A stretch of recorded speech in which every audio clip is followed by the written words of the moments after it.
Hello viewers, welcome to one India Telugu. Siddharth Kaushal పోలీసింగ్కు సరైన నిర్వచనం చెప్పిన ఐఏఎస్ ఆఫీసర్.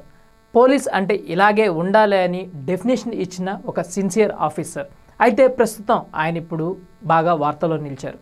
అన్ఎక్స్పెక్టెడ్గా ఆయన విఆర్ఎస్ తీసుకున్నారు. దీనికి గల కారణాలు ఇవి అంటూ తెలుగులోని ప్రముఖ పత్రికల్లో రాజకీయ కోణాలను ఆపాదించి చాలా ప్రచారం అయితే జరుగుతూ ఉంది. వాటన్నిటికీ చర్మగీతం పాడుతూ ఈరోజు తన విఆర్ఎస్ని ఆయన ప్రకటించడం జరిగింది.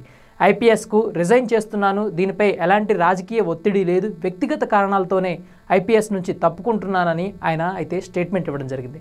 అయితే దీనికి సంబంధించి ఇప్పుడు ఐపీఎస్గా ఆయన వివిధ జిల్లాల్లో అందించిన సేవలకు సంబంధించి పలువురు ఆయన్ని గుర్తు చేసుకుంటున్నారు. ఒక సిన్సియర్ ఐపీఎస్ ఆఫీసర్ ఎలా ఉండాలి, ఎస్పెషల్లీ శాంతి భద్రతలతో పాటు మహిళల భద్రతకు సంబంధించి ఇంకా గట్టిగా మాట్లాడుకోవాలంటే ఫ్రెండ్లీ పోలీసింగ్ అనేది ఆచరణలో పెట్టి చూపించిన ఏకైక వ్యక్తి.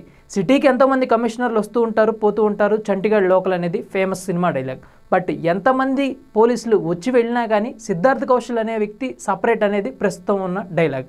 ఎందుకంటే ఆయన ఫ్యాక్షన్ బ్యాక్డ్రాప్ ఉన్న కడప, కర్నూలుతో పాటు కోస్తా ఆంధ్రాలోని కృష్ణా, దాంతోపాటు ప్రకాశం జిల్లాలకు సంబంధించి ఎస్పీగా పనిచేశారు.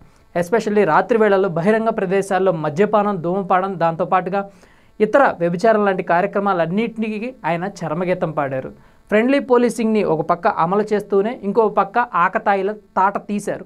అయితే జగన్ హయాంలో ఎస్పెషల్లీ ఆయన 2012కి సంబంధించిన ఐపీఎస్ అధికారి, ఆంధ్రప్రదేశ్ క్యాడర్కి ఆయన అటాచ్ అయ్యారు.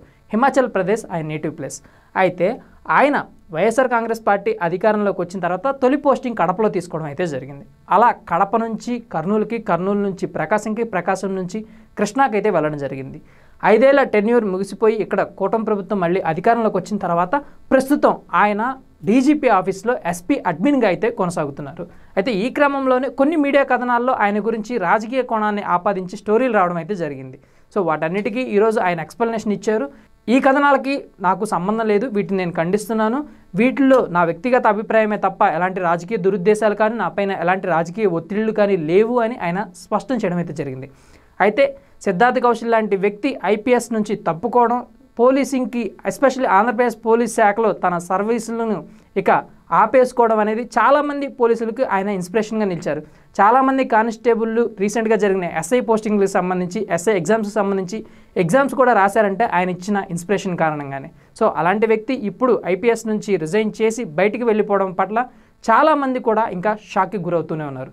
సో సిద్ధార్థ్ కౌశల్ గురించి మీ అభిప్రాయాన్ని కామెంట్ రూపంలో తెలియజేయండి. Thank you for watching.